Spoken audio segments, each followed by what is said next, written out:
dalam Berita Padang. Berikut 3 berita utama hari ini. Rekannya meninggal dunia di rumah sakit. Ratusan mahasiswa unjuk rasa ke kantor Bupati Darmasraya. Puluhan warga lakukan aksi protes tuntut ganti rugi tanah akibat tempat pembuangan akhir sampah regional Payakumbuh. Kesaksian penumpang, sopir bus bertukar usai istirahat di Bukit Tinggi.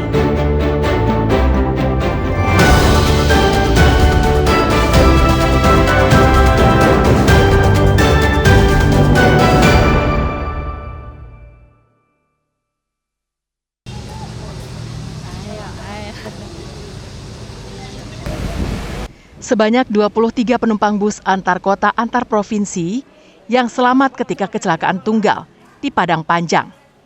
Korban yang telah dievakuasi tim gabungan langsung dirujuk ke 2 rumah sakit, yakni RSUD Padang Panjang dan Rumah Sakit Ibnu Sina Padang Panjang. Menurut salah seorang penumpang yang selamat, bus sempat berhenti di Bukit Tinggi Selasa dini hari. Selama perjalanan dari Medan, kondisi bus aman-aman saja. Bus pun berganti sopir dan melanjutkan perjalanan ke Padang Panjang.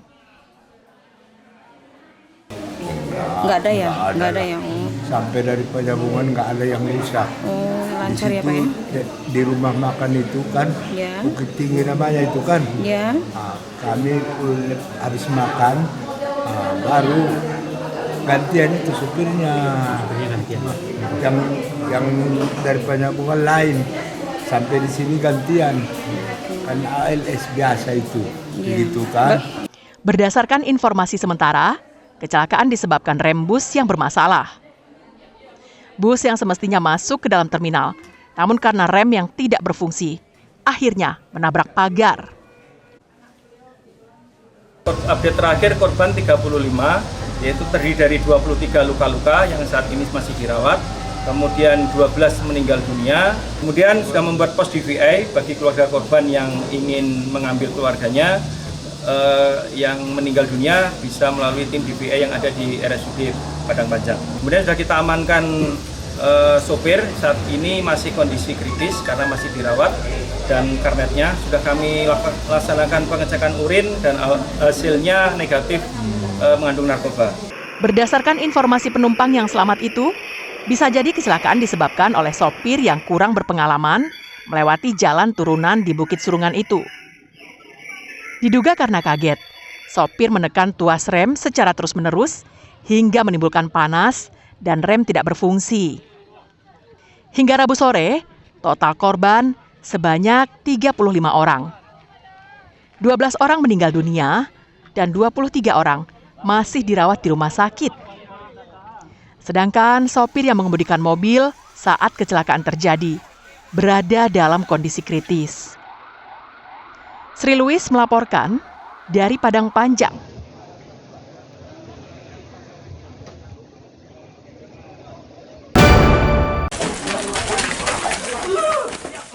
Upaya Warsono untuk mengelabui petugas dengan cara kabur melewati pintu belakang rumahnya berakhir sia-sia. Warsono tak mengetahui jika rumahnya telah dikepung sebelum polisi memanggil namanya. Saat Warsono membuka pintu belakang rumahnya di Jorong Koto Tuo, Nagari Kotoranah, Kecamatan Koto Besar, Darmasraya, pada Selasa malam, seorang polisi berpakaian bebas dan berbadan tegap langsung mengadang dan menjatuhkan Warsono. Alhasil, pengedar ini pun tak berkutik. Dari tangannya, polisi menyita 38 paket kecil sabu-sabu yang disembunyikannya di dalam kotak kacamata. Warsono ditangkap karena warga sekitar telah resah dengan ulahnya dan melaporkannya ke Kasat Res Narkoba Polres Darmasraya. Mendapatkan informasi yang berguna itu, polisi pun langsung menangkapnya. Selain sabu-sabu, polisi juga menyita uang tunai dan telepon genggam yang dipakainya untuk bertransaksi dengan calon konsumen. Usai ditangkap, tersangka dan barang bukti dibawa ke Mapolres Darmasraya untuk menjalani proses pemeriksaan lebih lanjut. Satgas Narkoba telah mengamankan seorang laki-laki berinisial W, 41 tahun, melakukan tindakan tindak pidana narkotika jenis sabu. Paket yang ditemukan pada saat melakukan penggerebekan 38 paket kecil. Barang haram tersebut dibeli Kabupaten Bungo.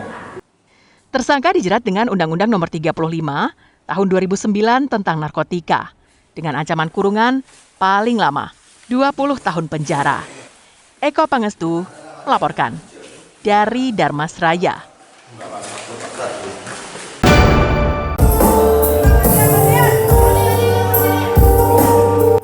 Razia penyakit masyarakat atau PEKAT terus dilakukan oleh tim Satpol PP Kota Payakumbuh. Kali ini, tim penegak Perda Kota Payakumbuh menjaring sejumlah perempuan tanpa identitas di salah satu tempat hiburan malam di kawasan Ngalau Payakumbuh. Diduga razia kali ini telah bocor karena ditemui sejumlah tempat hiburan malam telah tutup. Padahal biasanya mereka beroperasi hingga dini hari. Perempuan muda yang terjaring razia tersebut merupakan pengunjung dan pendamping karaoke. Karena tidak bisa menunjukkan kartu identitas diri, mereka langsung dibawa ke markas Satpol PP Payakumbuh untuk dilakukan pendataan. Tim juga merazia salah satu warung tuak yang berada di kawasan Pasar Ibu.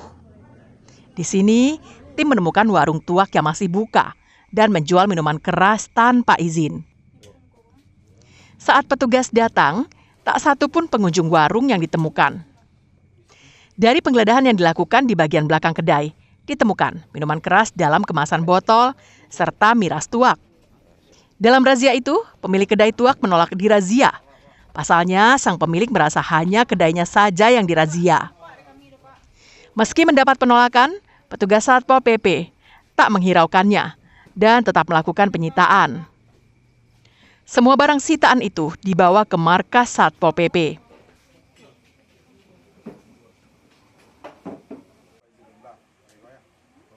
Pada malam hari ini kita melakukan penertiban kembali terhadap beberapa tempat hiburan malam, dan pada malam hari ini kita menemui pengunjung kafe tersebut yang tidak memiliki identitas dan kita amankan di Mako Pol PP Padang Kariga.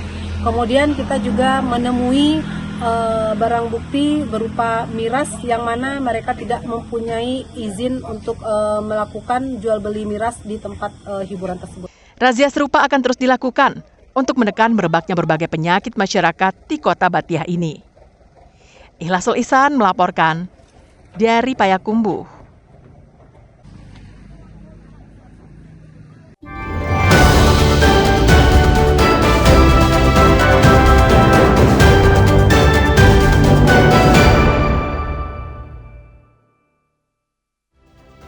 Sekian perjumpaan kita dalam Berita Padang hari ini. Saya Wulan Valeri dan tim redaksi yang bertugas pamit undur diri. Terima kasih atas kebersamaan Anda dan sampai jumpa.